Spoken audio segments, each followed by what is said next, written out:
What's up guys, it's Lady Calysta here with another mobile Royale video. Now in this video, I am going to teach you guys as of the end of January, and I keep saying that in these videos because things are going to get changed and added, so I just want to keep it real for you guys. Like, that's going to happen and I will keep up with it, but as of now, these are the ways that I've been able to identify how we can hide troops. Now this is super important, guys, especially for you that are in alliances that are going to be fighting a lot, or you're going to have a lot of reasons to basically create more troops than your shelter can hold. So let's start from the very beginning.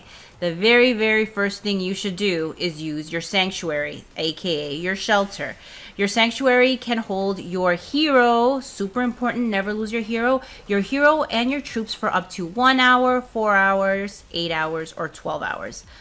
I always default to 12 hours. Even if I'm hiding him for like 2 seconds, I'm just going to stick it for 12 hours because you never know what can happen. Mobile Royale is also a pretty new game, you guys. So emergency maintenances happen in Lords, so we should totally expect them to happen here. So I just ask, like, let's just be smart and always play defensively and just use that 12 hour. It can't hurt, right? Like, it's as easy to take it out of a 12 hour as it is out of a 1 hour. Okay, so that's the first thing that I would say. As you're raising your castle level, you do increase the opportunity and the ability and the amount of troops that you have to hide. So that's important. So that's step one. Use your sanctuary, throw in your hero, and throw in as many troops as possible in there. For me personally, I will throw in my highest tier troops in first because your sanctuary is kind of like the safest place, no joke, that you can hide your troops. Like, I'm going to teach you guys a bunch of different ways to hide troops, but the safest way is going to be your sanctuary. However, there's going to come the point in the game where you are going to outgrow the amount of troops that your sanctuary can hold. When that happens, you need to start employing other ways to hide your troops, right? Because you have more than you can hide. So right now, the second option is the easiest one in the sense that you could just shield. Now, easy if money was no object, however it is for all of us. And I wanted to let you guys see how many gems it costs to shield, right? And how many guild coins it costs to shield. Now, with guild coins, you can only buy an 8-hour shield. 8-hour shields, I think, are a blessing and a curse. I would love to see 12-hour shields. Like, oh my God, if somebody could just please listen, IGG, give us 12-hour shields and you will make us so much more happier. The reason for that is a lot of people sleep 8 hours. Like, you might be 8 hours at work, but you always need time to commute. You always need time to wake up. You always need, you know what I mean? So I feel like 8 hours is like not enough to be completely safe, but that's the second way that you can do it. Now, the third thing you can do to hide troops is going to be utilize the shields that are kind of already in place. So something that we've been doing in our alliance is asking our guild members if they are popping a 24-hour shield, send a simple guild mail, put it in the guild chat, and just let folks know, hey, just pop the 24-hour shields, right?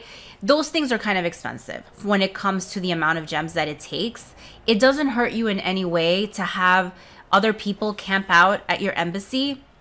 So why not do that, right? Like, it's one less person or two. I've had, I think, up to 2 people put in their leftover troops in my castle when I've popped a 24-hour shield, and then the next day, maybe they can put a 24-hour shield and I can send my troops there, right? And then overall, as an alliance, we're all saving on shields if we just create a bit of vigilance as it relates to making sure that we're letting each other know when we're putting up those 24-hour shields. So, and 3-day shields and whatever it is, right? Like, we all have things that pop up where we need to do that. So that, I would say, is the next thing. Now, the fourth way is find, if you have Titan accounts in your alliance, this definitely holds in Lords, right? Where you have accounts that there's no way anybody would ever solo them.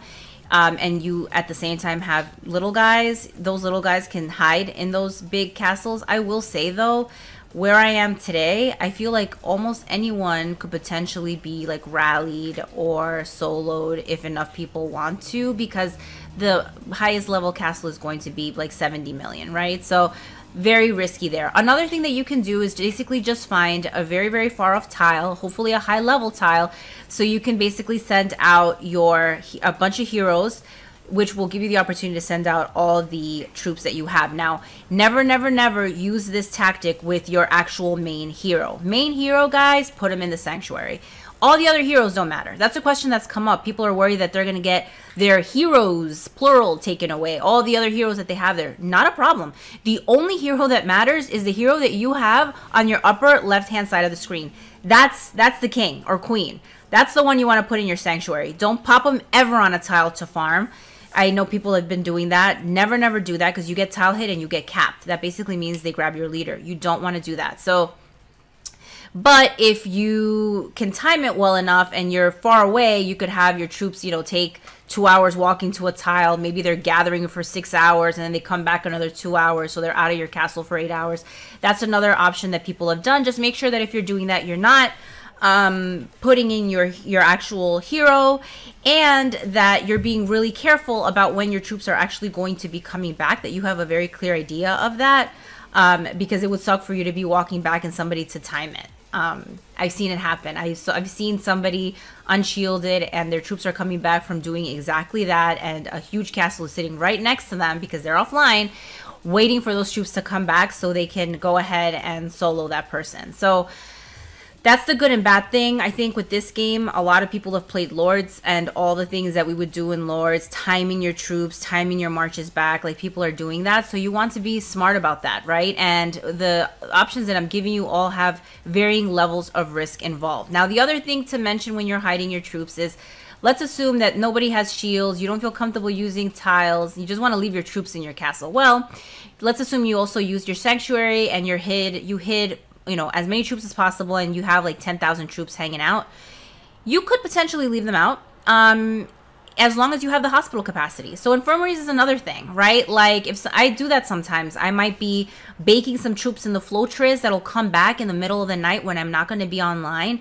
But I don't mind, because when you're defending, guys, you're not going to get deaths, assuming you have the infirmary space. So if you have enough infirmary capacity to be able to take in all the troops that are just hanging out, and you can figure out that number by looking at your barracks. That's basically everybody that's gonna get hit if they hit your castle, right? And if you use your sanctuary, they remove them from the barracks. They are completely hidden, right? So infirmary is another option that you have, where you could say, well, it's such a small amount, like I don't want to, you know, take up space in somebody's castle for, you know, 2,000 troops. Like I can just let them hang out in my thing. And the only thing I would ask is, if it's a T3 kind of level troop, that you're thinking about the fact that you will need some resources to heal them, and that will take time.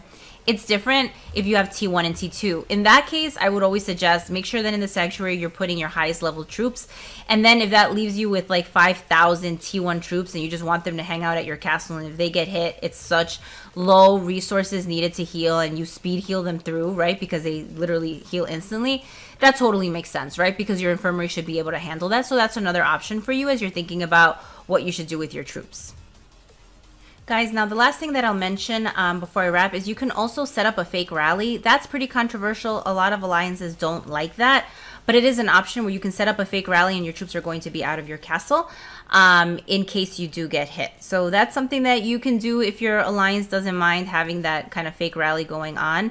It does tie up your troops if you're not the one that set it, but you basically put it against the fake castle for 8 hours and it'll keep those troops safe. Thank you so much for watching. Let me know if you have any questions or if you have any additional ways that you've uncovered to hiding troops. And as usual, thanks so much for watching.